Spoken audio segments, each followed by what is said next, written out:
Good afternoon बच्चों।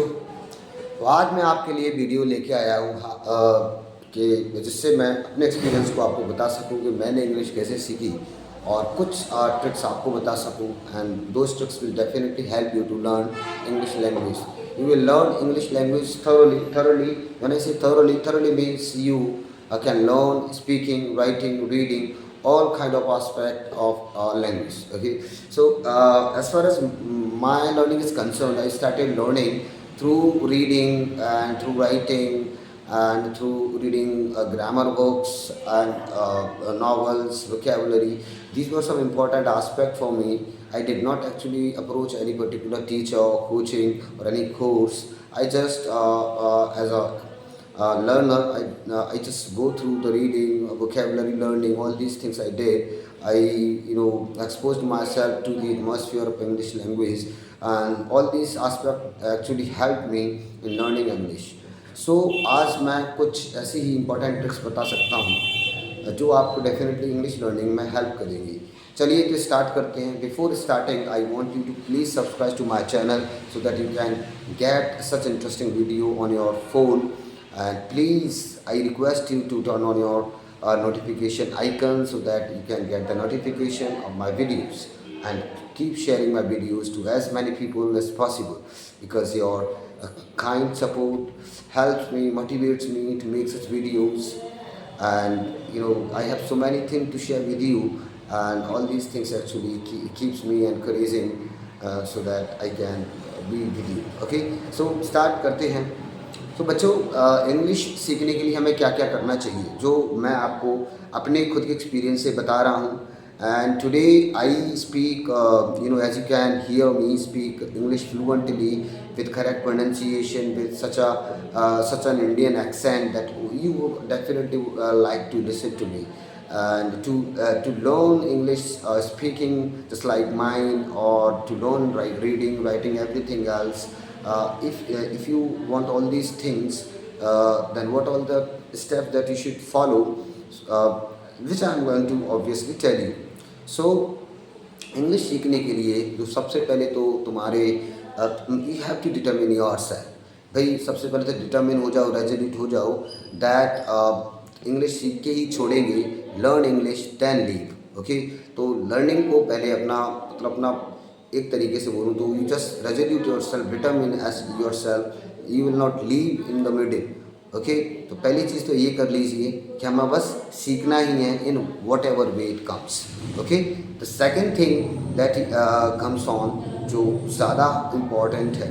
Okay, तो मैं कुछ पॉइंट्स में आपको बताऊंगा. इन पॉइंट्स को बस आप ध्यान से सुनिए. Even you can note those points, और इन्हीं पॉइंट्स में से कुछ पॉइंट्स को अगर आप फॉलो करोगे, soon you will be a good speaker and the writer of English language.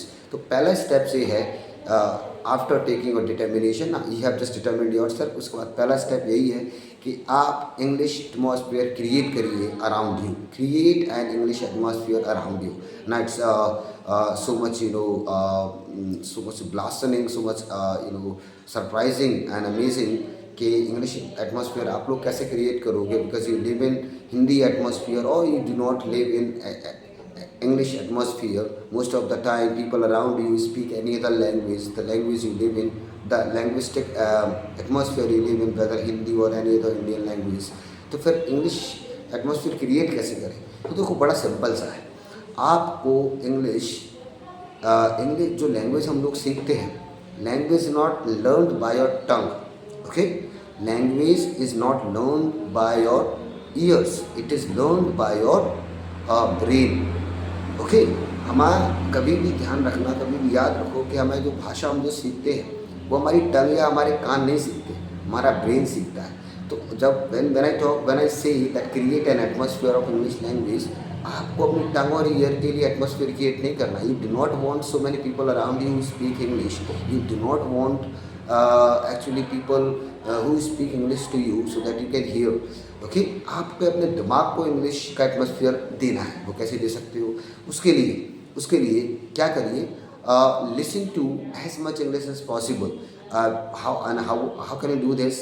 Like if you watch videos on YouTube, films and everything else, listen as much as possible. Listen to English as much as possible, because when you listen to this, actually, that listening will keeps you encouraging that you want to speak in that way. And listening is so much simple activity that you have not to approach, because nowadays it's very easy to access to internet. It was obviously actually a revolutioning thought earlier means before I back, so when I go back 30 20 or 15 20 years. Okay, so today it's not so much tough to actually have access to internet or have access people who speak English. So you can actually have such an application, or such an actually atmosphere where actually you find people speaking English. Okay, so English speaking के लिए सबसे पहले create an atmosphere to expose your brain to the English speaking people. Listen to English language as much as possible. Or listening, when I say listening, reading also actually is the part of listening. So अगर आप जब तक आपको सुनने का मौका मिल रहा है, सुनिए, फिल्म देखिए, वीडियोस देखिए, लोगों को सुनिए, जो लोग अच्छी इंग्लिश बोलते हैं उनके वीडियोस को देखिए, क्योंकि आपको ऐसा नहीं है कोई आइडियोलॉजिकल बैकग्राउंड आपको चूज़ करना है। आपको लगता है कि ये बंदा अच्छी इंग्लिश बोलता है तो I should watch this video, try to understand, but आपको इन्फ्लुएंस नहीं होना है कि वो क्या बोल रहा है, बस आपको क्या इन द सेंस किस कॉन्टेक्स्ट में बोल रहा है, आपको कॉन्टेक्स्ट से कोई लेना देना नहीं है। What is more important, why are you listening to those people, so that you can understand the pronunciation, you can understand the pattern, and how actually the movement of an expression of mouth does work, how the tongue does work, how all these things actually work together to speak English. तो इसीलिए आपको लोगों को सुनना है पहली चीज़, और उसी में रीडिंग भी इन्वॉल्व हो जाता है।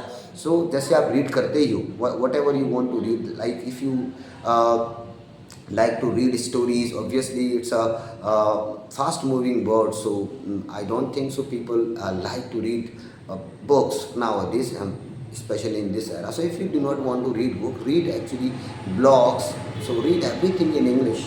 Okay.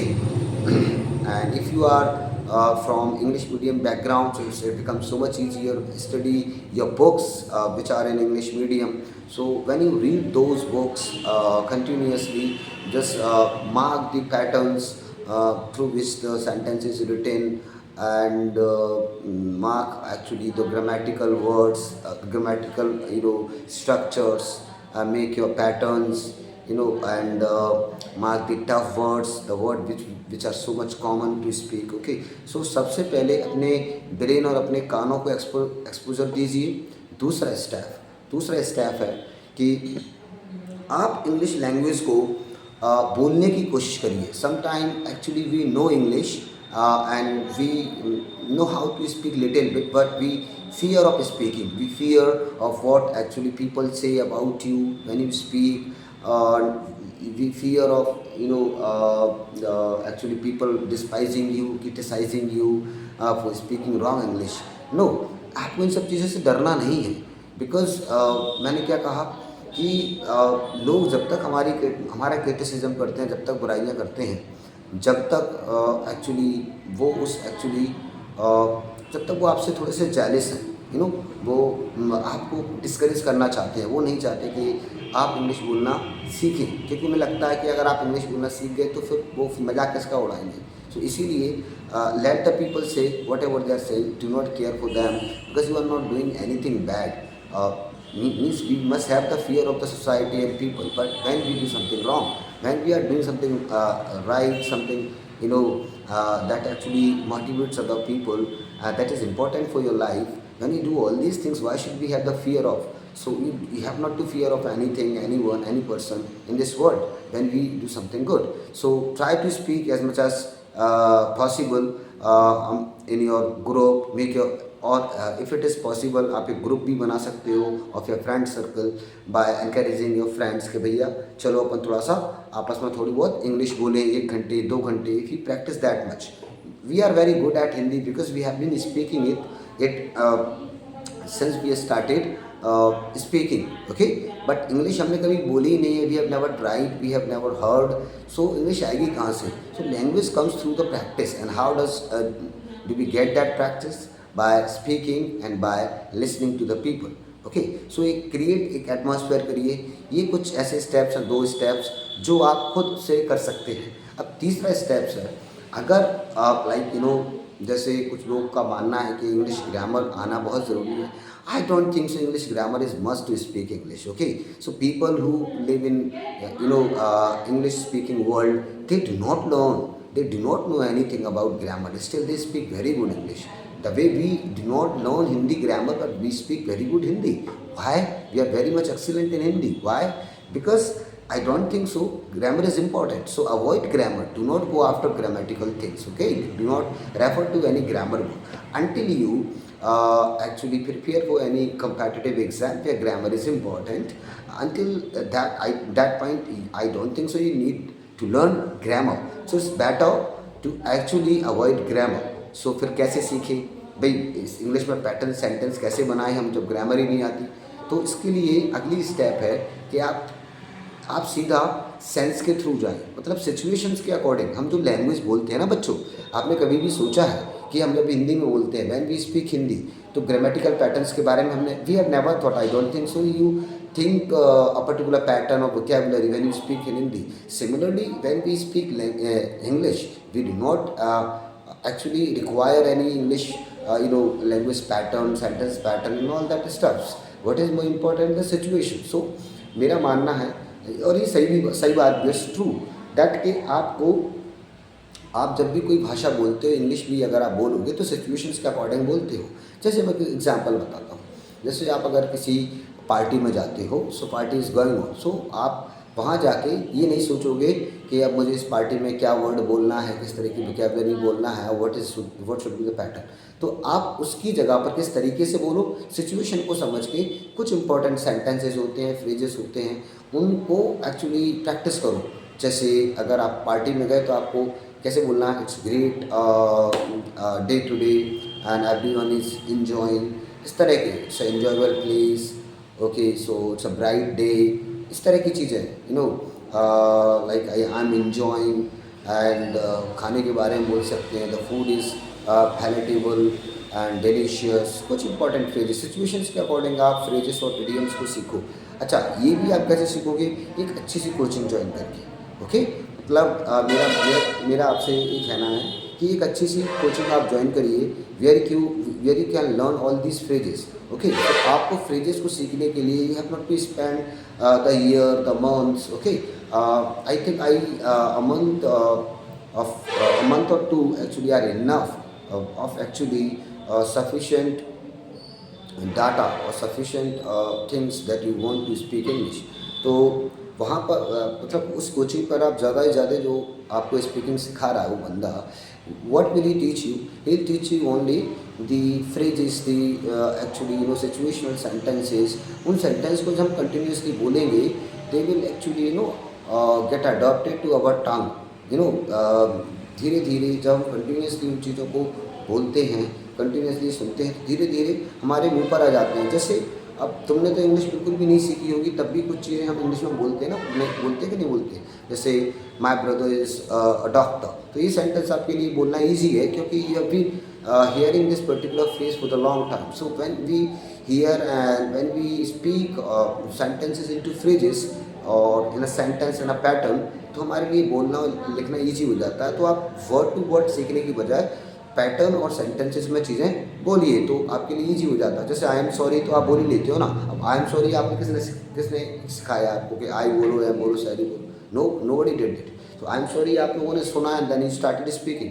तो इस तरीके से हम लोग सुनते हैं और जब हम बोलते हैं तो ईजी हो जाता है। तो एक कुछ चीज़ें आपको याद रखनी है थर्ड स्टेप में कि आपको कुछ पैटर्न्स के थ्रू इंग्लिश सीखनी है। You have not to go after grammar, okay. Grammar के पीछे नहीं भागनी। वैसे आप मेरा इस वीडियो को, मेरे इस चैनल को सब्सक्राइब कर सकते हो क्योंकि मैं यहाँ पर इस तरह के वीडियो डालता हूँ जहाँ पर मैंने कुछ वीडियो डाली भी हैं। जैसे कुछ मेरे वीडियो थे जिनमें मैंने सिखाया है कि विदाउट एनी इंग्लिश ग्रामर किस तरीके से रेगुलर एक्टिविटीज़ को बोला जाता है, प्रोग्रेसिव एक्शंस कैसे लिखे जाते हैं, बोले जाते हैं, how to speak complete actions. तो मैंने इंग्लिश को या ग्रामर आप कुछ भी मान लीजिए उसको इस तरीके से I have transformed that in such a way जहाँ पर grammar is not important. I do not even use grammatical intricacies और name of any grammatical topic, still I teach English and people learn. Okay, so मैंने जैसे मतलब जो tenses हैं उस tenses का नाम लिए बिना टेंसेज सिखा दिए, और टेंसेज सिखाए नहीं मतलब उनको केवल लिखना नहीं आया, but they start speaking using those tenses. जैसे आप टेंसेज पढ़ते आ रहे हो, मॉडल्स पढ़ते आ रहे हो फॉर द लॉन्ग टाइम, पर उनका यूज़ तो हमें आया ही नहीं। तो मैंने क्या किया, उनको किस तरीके से सिखाया कि वो उनको यूज़ कर सकें, क्या कर सकें, उनको यूज़ कर सकें। यही मेन मोटिव है। लैंग्वेज में हम कुछ भी सीख सकते हैं, कुछ भी चीज़ सीख रहे हैं तो उसका मोटिव केवल और केवल आपको बैग में रख के नहीं रखना है, उसको आपको सीखना है, आपको एक्चुअली उसको बोलना और समझना आना चाहिए। सो मैंने उस तरीके से चीज़ें सिखाई हैं। तो इंग्लिश की ग्रामर के पीछे मत भागो, do not run after English grammar, it's better to learn things in pattern, okay, things in phrases, in structures. चीज़ें आप सेंटेंसेस में सीखिए, पैराग्राफ्स में सीखिए इंस्टेड ऑफ वोकैबुलरी, ओके।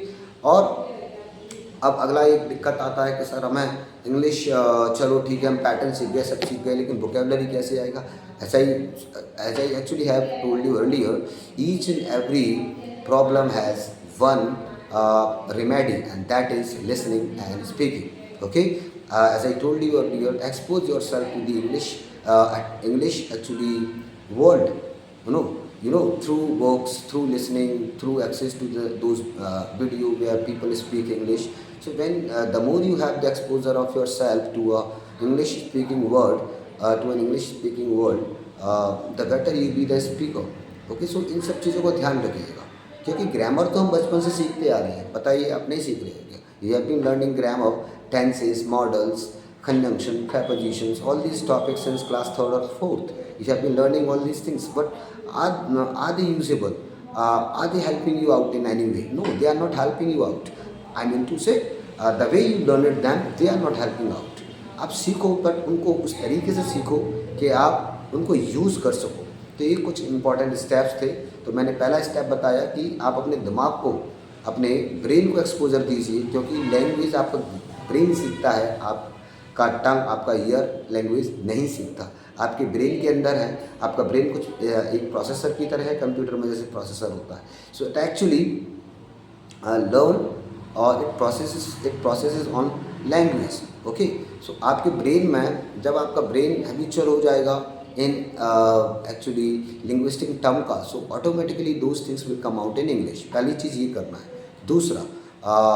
दूसरा एक्चुअली आप थोड़ा सा इंग्लिश बोलिए, okay, whether you know or not, whether you are initially making mistake, because when we were speaking Hindi, we have not been speaking Hindi correctly ever since we started speaking Hindi. So हमने हिंदी के बारे में कभी care नहीं की that whether we speak it correct. Even today we speak incorrect Hindi, wrong Hindi. जैसे normally तुमने देखा होगा लोग बोलते हैं बहुत सारे सेंटेंसेस, तुम्हारे बाल बड़े बहुत बड़े हैं। अब ये ग्रामेटिकली गलत है, इट्स अ कॉन्टेक्चुअली भी it's a wrong sentence in Hindi even. तो बाल बड़े नहीं होते, बड़े बाल लंबे होते, फिर भी एक्सेप्टेबल है ना, ये लोग एक्सेप्ट करते हैं ना, कभी इस पर क्वेश्चंस नहीं करते। तो आप अगर इंग्लिश बोलते हो और वो इंग्लिश गलत हो रही है स्पीकिंग में आपकी, तो होने दीजिए, है ना।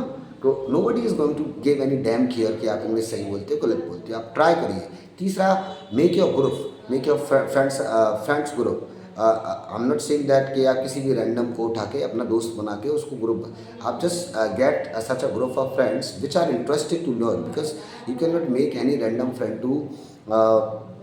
to speak English, because all if you make such friend such of your friend to speak English, rather actually creating an English atmosphere, he will spoil everything. It's better to have such friends who are simply interested to learn English, okay. So make such people your friends, or not saying like make the group of such people who want to speak English। So वहाँ पर वो आप सुनोगे, कुछ बोलोगे, all these things will help you out, okay. Fourth है कि आप ट्रांसलेशंस को बिल्कुल अवॉइड करिए। ट्रांसलेशंस हम लोग क्या होता है कि हम हिंदी की हर चीज़ को इंग्लिश में ट्रांसलेट करना चाहते हैं, और ये ट्रांसलेशन ही सबसे बड़ा ऑब्स्टिकल है मेरा मानना है, क्योंकि हम हिंदी को ही सही नहीं बोलते। जैसे अब मैंने बोला कि उसके बाल बड़े बहुत बड़े हैं, अब इसमें हमने इस हिंदी सेंटेंस को ही गलत बोला तो इंग्लिश को तो गलत बोलेंगे ही ना। कैसे बोलेंगे? Your hair are very big, गलत बोलेंगे ना, उसके बाल मतलब बड़े हैं। Your hairs are very big, so wrong. तो करेक्ट क्या बनेगा? जब हिंदी पता ही नहीं है तो इंग्लिश मैं कैसे करेक्ट बनाऊंगी? तो ट्रांसलेट मत करिए, बिकॉज हम 70-80% हिंदी गलत ही बोलते हैं। तो अगर हम 70-80% हिंदी को ट्रांसलेट करके बोलेंगे तो 70-80% इंग्लिश गलत ही बोलेंगे। You will never learn English correct. So it's better to not to translate, okay. चीज़ों को सुन के बोलिए, लोगों को सुन के बोलिए, और मैं as I told you join a particular coaching join करिए, okay. Read books, make patterns, you know, vocabulary के लिए when you read books you will learn so many things. देखो जितनी चीज़ें हम लोग सुनेंगे, जितनी चीज़ें को लेकर के हम लोग एक्सपोज होंगे, उतनी चीज़ें हमें आएंगी, एज सिंपल एज दैट। मतलब वोकैबुलरी आप हिंदी की ले लो, इंग्लिश की ले लो, and nothing is going to come to you in overnight. So each and everything takes time and your efforts as well. So करना क्या है कि वोकैबुलरी के लिए read write speak as much as you can, you know. English background से तो और भी ईजी है आपके लिए वोकैबुलरी करना। आपको vocabulary you have not to learn vocabulary of the level that you need for your competitive exam. भाई हमें स्पीकिंग के लिए वोकैबुलरी चाहिए ना। So if you learn the normal vocabulary, there are some important words, phrases, if you will learn them that would be enough to speak, okay. धीरे धीरे जब continuously बोलते जाएंगे, हम बोलेंगे तो नई चीज़ें ऐड होती चली जाएंगी, यू नो। एक ही दिन में हमें सब कुछ नहीं चाहिए। Everything will come to you step by step. So have patience, okay. और दूसरा, एज आई टोल्ड यू कि आपको ट्रांसलेशन के अलावा ग्रामर के पीछे नहीं भागना है। ग्रामर मतलब आप टॉपिक वाइज मत पढ़िए कि पहले मैं कंजंक्शन पढ़ूंगा तो उसकी ग्रामेटिकल कंडीशंस क्या होती हैं। No, all these things are required when you are preparing for competitive exam. You need a language which you can speak, for which you have not to learn each and every intricacy and complexities of English language, okay. So just learn each and everything, whether you learn any particular topic in English, learn only with the purpose to speak and to write only, okay. तो जैसे आप conjunction भी पढ़ रहे हो तो आपके दिमाग में ही रखो कंजंक्शन इसलिए पढ़ना है जिससे मैं बोलना सीखूँ कि किस तरीके से कंजंक्शन मेरी स्पीच में, मेरी राइटिंग में हेल्प करेगा। उस मोटिव से पढ़ोगे तो फिर आप डेफिनेटली उस चीज़ को निकाल पाओगे। क्योंकि I always say this that speaking actually requires some important tools, okay, and conjunction, preposition, all these are the tools, so take them as tool की तरह लीजिए, बट अपनी स्पीकिंग को सबसे आगे रखिए, अपनी राइटिंग स्किल्स को सबसे आगे रखिए। जब इनको आगे रखोगे आप तो इनकी नीड आपको जब फील होगी तो अपने आप इन चीज़ों को आपको सीखने का मन करेगा और सीख जाओगे, ठीक है। तो कुछ 4-5 स्टेप्स हैं, आप इन स्टेप्स को फॉलो करिए, मुझे उम्मीद है बहुत जल्दी आप इंग्लिश सीख जाओगे, ओके। सो आज के लिए इतना ही। और भी अगर आपके कोई कंसर्न्स हैं, कोई डाउट्स हैं इस बात को लेकर के, please comment me, I will try to address those things, and मैं तुम्हें इंग्लिश सिखा के मानूंगा, इतना मुझे पता है। अगर आप मेरे इस चैनल को फॉलो करते रहोगे, मुझे सपोर्ट करते रहोगे, तो आप डेफिनेटली इंग्लिश एक दिन बहुत अच्छी इंग्लिश बोलोगे, लाइक आई डू, और even better than I do, okay. So I think it's enough for the day. बस आप मेरे इस चैनल को इसी तरीके से प्यार देते रहिए, सब्सक्राइब करते रहिए और शेयर करते रहिए, नोटिफिकेशन बेल आइकन ऑन कर लीजिए। क्लियर? चलिए, थैंक यू।